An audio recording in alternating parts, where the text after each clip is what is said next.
Assalamua and hi friends, welcome to my kitchen by Fasa.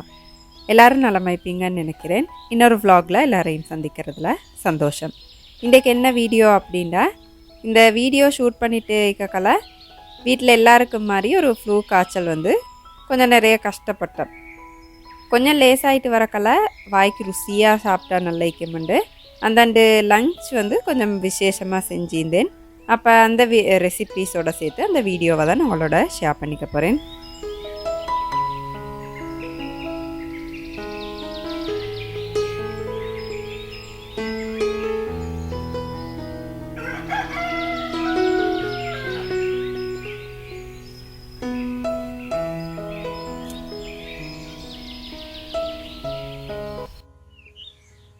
தோட்டத்தில் வந்து கொஞ்சம் கத்திரிக்காய் காய்ச்சி இருந்துச்சு. அப்போ அதெல்லாத்தையும் பறிச்செடுத்து உப்பு பிழுந்திக்காய் வெள்ளம் மிக்குது நல்லா போட்டு ஒரு புளிக்கறி செய்வோம் அப்படின்னு தான் பறிச்சுட்டிக்கிறேன். கொஞ்சம் கத்திரிக்காய் ஏற்கனவே நான் பறித்து ஃப்ரிட்ஜில் வச்சுருந்தேன். காய்க்க அப்படி பறித்து ஃப்ரிட்ஜிலையும் வைப்பேன் ஒன்றொண்டு காய்க்கலை. அதோட கொஞ்சம் பைத்தங்காவும் காய்ச்சிஞ்சி அதையும் பறித்து எடுத்துக்க போகிறேன். ஒரு கிழமைக்கு மேலே தோட்டத்தை ஒழுங்காக பார்க்க கிடைக்காததுனால புழுக்கள் கொஞ்சம் மீந்துச்சு அறுவடையில். அப்போ நல்லத்தை பார்த்து எடுப்போம் அப்படின்னு தான் பறிச்சுட்டிக்கிறேன். எப்படியுமே ஒரு 5 நாளைக்கு ஒருக்கா வேப்பலை தண்ணி, சவுக்கார தண்ணி, பச்சை கொச்சிக்காய், அடுத்தது இஞ்சி வெள்ளைப்பூடு அவிச்ச தண்ணி அந்த மாதிரி நாங்கள் தெளிச்சிட்டே வரணும். அப்போ தான் இந்த புழுக்கள் வந்து வராது எங்களோட அறுவடைகளில். காய்ச்சல் அப்படின்றதால கொஞ்சம் எனக்கு கவனிக்க கிடக்கல.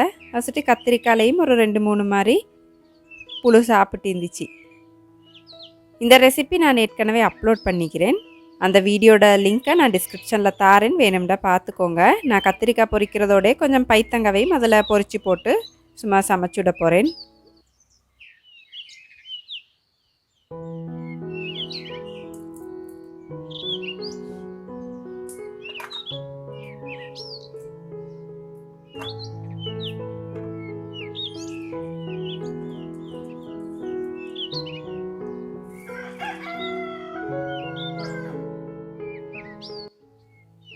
இன்றைக்கி வந்து ருசிக்கறி கொஞ்சம் கோழியை சிக்கன் 65 செய்கிறன்னு சொல்லுவோம் இல்லையா, அதை இந்த வேர்ஷனில் செய்வோம் அப்படின்ட்டு தான் கோழி கொஞ்சம் கழுவிட்டிக்கிறேன். வீட்டில் உள்ள சாமான் வச்சு செய்வோம் அப்படின்னு பார்த்தேன். தயிர் எல்லாம் எனக்கு வீட்டில் அந்தாண்டு ஈக்கல்ல. அப்போ இந்த ரெசிபி எப்படி செய்கிறது பார்ப்போம். பாருங்கள், அந்த கோழி கழுவின தண்ணிக்கு நாய், காகம், கோழி எல்லாம் எப்படி சண்டை பிடிக்குதுண்டு.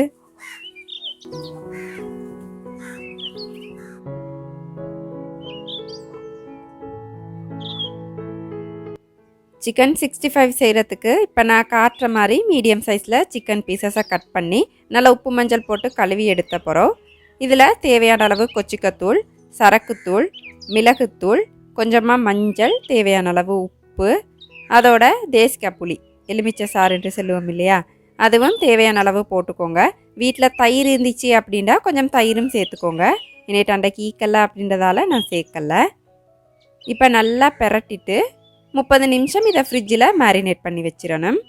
கட்டாயம் பெரட்டக்கல கொஞ்சம் இஞ்சி பூண்டு விழுது சேர்த்துக்கோங்க.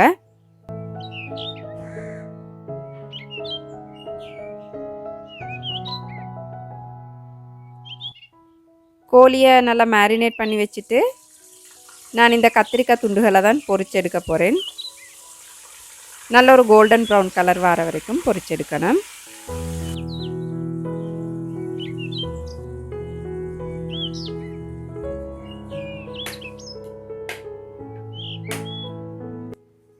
அதோட இன்றைக்கி சமையலுக்கு தேவையான தேங்காய் வெல்லம் திருகி வச்சுருவோம் அப்படின்னு தான் தேங்காய் உடைச்சிட்டிக்கிறேன். அதோட இன்றைக்கு கொஞ்சம் தேங்காய் சோறு தான் நான் ஆக்க போகிறேன். ஏண்டா இந்த காய்ச்சல் வந்த பிறகு என்னதை சாப்பிட்டாலும் ருசி இல்லாத மாதிரியே இருக்குது. அப்போ நல்லா உப்பு புளியாக கொஞ்சம் வாய்க்கு ருசியாக சமைப்போம் அப்படின்னு தான் சமைச்சிட்டிக்கிறேன். அப்போ சும்மா சோறு சாப்பிட்றத விட தேங்காய் சோறு ஆயிருந்தால் கொஞ்சம் நல்லா சாப்பிட்டுப்படும் அப்படின்னு தான் இன்றைக்கி கொஞ்சம் தேங்காய் சோறு செய்வோம் அப்படின்னு நினச்சேன்.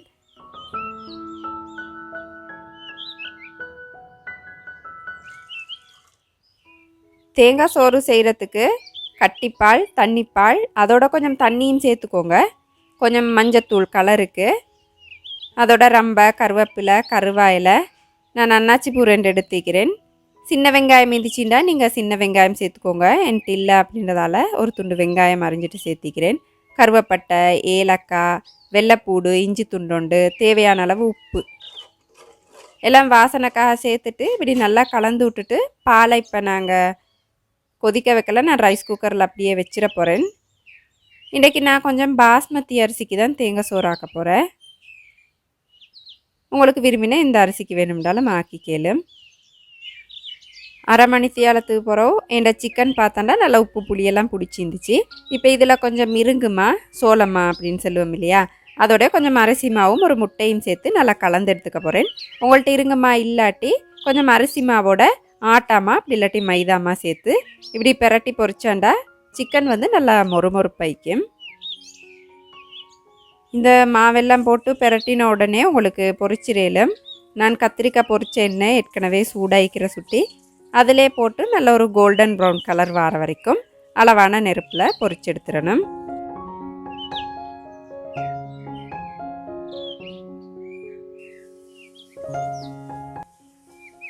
இன்றைக்கி நான் வந்து தேங்காய் சோறு முந்தைய செல்லி இந்த மாதிரி பாஸ்மதிக்கு தான் நான் ஆக்க போகிறேன். அப்போ பாஸ்மதி அரிசி நல்லா கழுவிட்டு ஒரு 30 நிமிஷம் ஊற வச்சு எடுத்துக்க போகிறேன். அப்போ தான் அந்த சோறெல்லாம் நல்லா ஃப்ளஃபியாக நல்லா வரும்.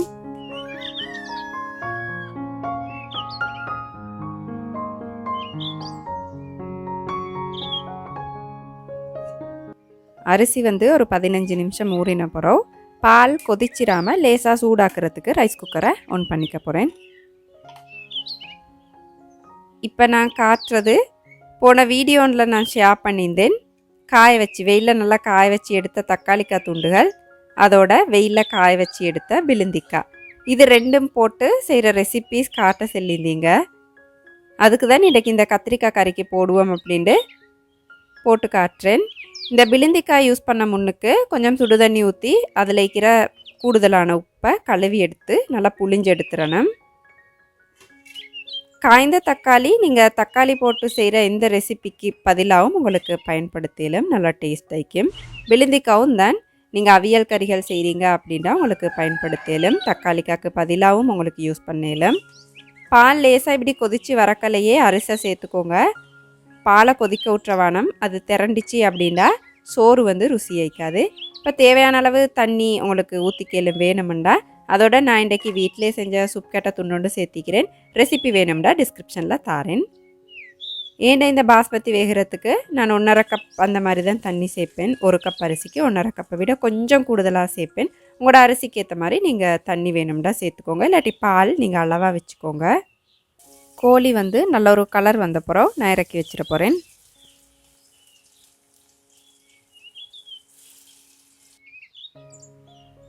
நான் முந்தையே சொல்லி இந்த மாதிரி பிலிந்திக்காய் கொஞ்சம் கூடுதலாக உப்பிக்கிற சுட்டி கொஞ்சம் சுடு தண்ணியில் லேசான சுடு தண்ணியில் போட்டு நல்லா இப்படி புளிஞ்செடுத்தீங்க அப்படின்னா அதோட உப்பு தன்மையெல்லாம் கணக்காக வந்துடும். சோறு இப்படி புழுங்கி வரக்கலையே கொஞ்சமாக தண்ணி கலையே ஒரு வாழையில வச்சு மூடிட்டோம் அப்படின்னா டேஸ்ட்டும் நல்லாய்க்கும். அதோட குழஞ்சிராமல் அளவாக புழுங்கி சோறு வந்துட்டு நல்லாய்க்கும். மேலால் ஒரு வெயிட்டும் வச்சுருங்க. ஏண்டா மேலால் கொஞ்சம் ரஃப் ஆகிக்குது இல்லாட்டி லேசாக பச்சை ஆகிக்குது அப்படின்றதுக்காக நிறைய தண்ணி சேர்த்திங்க அப்படின்னா சோறு வந்து குழஞ்ச மாதிரி ஆயிரும். அது சுட்டி தான். அதோட இன்றைக்கி வந்து கொஞ்சம் கோவா சுண்டி எடுப்போம் அப்படின்னு தான் கோவா அரிஞ்சு தீக்கிறேன்.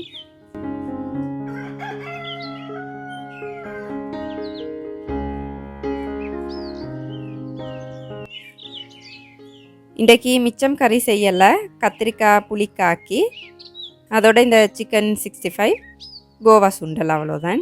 இந்த கோவா சுண்டலுக்கு கொஞ்சம் மாசி, வெங்காயம், பச்சை கொச்சிக்காய், கருவேப்பிலை, மஞ்சள், தேவையான அளவு உப்பு, அதோட கொஞ்சம் தேங்காய் பூ போட்டு லேசாக இப்படி பிணைஞ்சி விட்டுறணும். நிறைய பிசைஞ்சிங்க அப்படின்னா தண்ணி விட்டுரும். லேசாக கலந்த பிறகு கொஞ்சமாக எண்ணெய் ஊற்றிட்டு கொஞ்சம் கடுகு போட்டு இந்த கோவா சுண்டலையும் போட்டு தண்ணி வற்றி அது வேகிற வரைக்கும் இப்படி கிளறி எடுத்துடணும். அவ்வளோதான். நிறைய வேக வைக்க தேவையில்ல. நெருப்பை வந்து கொஞ்சம் குறைவாக வச்சுக்கோங்க. இதில் தண்ணி தன்மை போகிற வரைக்கும் கிளறிட்டே இருக்கணும்.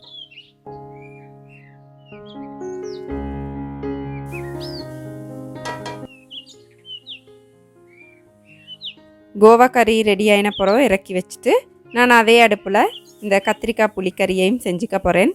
நான் முந்தைய செல்லிந்தேன் இதோட ரெசிபி நான் தந்திக்கிறேன். அதில் பிலிந்திக்காவெல்லாம் சேர்த்திக்க மாட்டேன். ஆனால் இன்றைக்கு கொஞ்சம் நல்லைக்கும் அப்படின்றதுக்காக வேண்டி பிலிந்திக்காவும் கொஞ்சம் சேர்த்திக்கிறேன். கட்டாயம் இந்த ரெசிபி முயற்சி செஞ்சு பாருங்கள். டேஸ்ட் வந்துட்டு வேறு லெவலில் வைக்கும். காய்ச்சல் அந்த மாதிரி சாப்பிடலாம் போனால் கூட இந்த கறியோட மட்டுமே உங்களுக்கு சோறு நிறைய சாப்பிடலும் அந்தளவுக்கு நல்லா டேஸ்ட் வைக்கும்.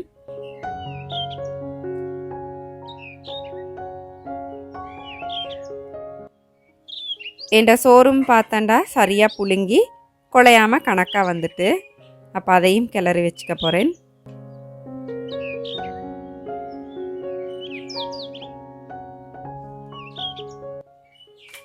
சாப்பிட்ட பிறகு இப்போ மரத்துலலாம் நல்லா பேரக்காய் காய்ச்சிக்குது மாஷா அல்லாண்டு.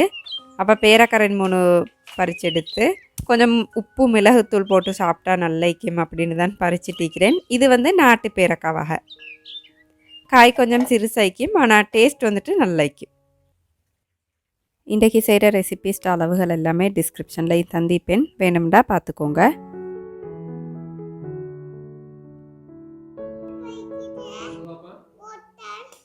அப்போ அவ்வளோதான். இப்போ லஞ்ச் தான் போட்டுட்டிக்கிறேன். தேங்காய் சோறு வந்து பார்த்திங்கன்னா நான் பாஸ்மதிக்கு செஞ்சேன். ஏன்டா நாங்கள் பாஸ்மதி சாப்பிட்டு படுறதில்லை அப்படின்றதால ஆசையாக இருந்துச்சு. இப்போ பாஸ்மதியே சாப்பிட்றாக்களுக்கு நாட்டரிசி சாப்பிட்றதுக்கு ஆசையாயிக்கும்.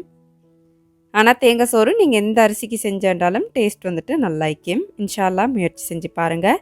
அதோட கத்திரிக்காய் புளிக்கறி, கோழி பொரிச்சது, எங்களோட கோவா சுண்டல், அவ்வளோதான். மேலால் கொஞ்சம் கஜு ப்ளம்ஸ், கஜு அந்த காய்ந்த திராட்சை பொரித்து இப்படி போட்டுக்க போகிறேன். சிக்கன் 65 வந்துட்டு நீங்கள் சர்வ் பண்ணக்கொள்ள கொஞ்சம் கருவேப்பிலை பச்சை கொச்சிக்காவை பொரித்து மேலால் போட்டு அப்படியே சர்வ் பண்ணிடலாம். நான் இன்றைக்கி சிம்பிளாக இப்படியே வைக்க போகிறேன். திண்டுட்டு குடித்தா நல்லைக்கும் அப்படின்றதுக்கு கொஞ்சம் இஞ்சி ஜூஸ் செஞ்சுருந்தேன். இஞ்சி சாறில் சீனி போட்டு கொஞ்சமாக தேசிக்காய் புளி சேர்த்து எடுத்தேன். அப்போ இந்த செரிமானத்துக்கும் நல்லைக்கும் அப்படின்ட்டு கொஞ்சம் செஞ்செடுத்திருந்தேன். அப்போ அதை தான் ஊற்றிட்டிக்கிறேன். அப்போ மிச்ச நாளைக்கு போகிற காய்ச்சலெல்லாம் வந்து சாப்பிடலாம இருந்ததுக்கு அன்றைக்கு மாஷாலாண்டு நல்லா சாப்பிட்டு பட்டுச்சு. பிள்ளைகளும் நல்லா சாப்பிட்டாங்க, ஹஸ்பண்டும் சாப்பிட்டாங்க. ஹஸ்பண்ட் வந்து வரல வீடியோவுக்கு, ஏலா அப்படின்னு சொல்லிட்டாங்க.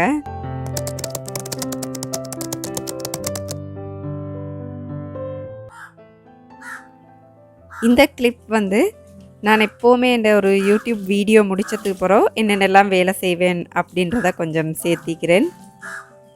அதோட முக்கியமான ஒரு அப்டேட் உங்களோட ஷேர் பண்ணிக்கணும். என்னென்னா நாங்கள் வீட்டிலே செய்கிற சோப் நான் ஒரு வீடியோவில் ஷேர் பண்ணியிருந்தேன். வேணும்டா அந்த வீடியோட லிங்க்கை டிஸ்கிரிப்ஷனில் தாரேன். அதை எப்படி யூஸ் பண்ணுறேன் அப்படின்னு உங்கள்கிட்ட செல்லணும்னு நினச்சிச்சு.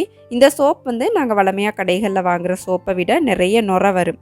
அப்போ கொஞ்சமாக இப்படி பூசிட்டு நீங்கள் தேய்ச்சாலே நிறைய நுரை வந்துடும். சோப்பே போட்டு நிறைய தேய்ச்சிங்க அப்படின்னா அவசரமாகவே இது கரைஞ்சி போய்த்திரும். அப்போ கவனமாக இதை யூஸ் பண்ணினீங்க அப்படின்னா உங்களுக்கு நிறைய நாளைக்கு யூஸ் பண்ணலாம் அப்படின்ற ஒரு விஷயத்த உங்களோட ஷேர் பண்ணிக்கணும்னு நினச்சேன். நான் வந்து யூடியூபுக்கு வீடியோ எடுத்ததுக்கு பிறகுதான் என் மற்ற வீட்டு வேலைகள் எல்லாத்தையுமே செய்ய தொடங்குவேன். ஏண்டா டைமுக்கு சமைச்சிடவும் வேணும். அதோட வீடியோ எடுக்காமல் இப்போ உதாரணத்துக்கு 2 ஹவர்ஸில் சமைக்கிறோம் அப்படின்னா வீடியோ எடுத்துகிட்டே சமைக்கல ஒரு 4 ஹவர்ஸ் அந்த மாதிரி போகும். அப்போ டைமுக்கு சமைச்சிடவும் வேணும், வீடியோ எடுக்கவும் வேணும். அப்படின்ற பட்சத்தில் நான் காலையிலேருந்தே வீடியோவை தான் ஃபஸ்ட்டுக்கு எடுத்துகிட்டு மற்ற வேலைகள் எல்லாம் புள்ளைகளை வாஷ் பண்ணுறதுலேருந்து வீட்டை க்ளீன் பண்ணுற வேலை எல்லாத்தையும் நான் வீடியோ ஷூட்டுக்கு போகிறவு தான் செய்வேன். அப்போ அந்த கிளிப்ஸை தான் உங்களோட ஷேர் பண்ணிக்குவோம் அப்படின்னு நினச்சேன்.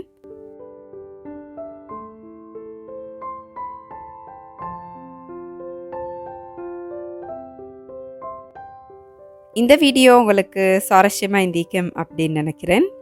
அளவாக சாப்பிடுங்க, அந்த அளவில் ஆரோக்கியத்தை அதிகமாக சேர்த்துருங்க. வாழ்க வளமுடன். தேங்க்ஸ் ஃபார் வாட்சிங்.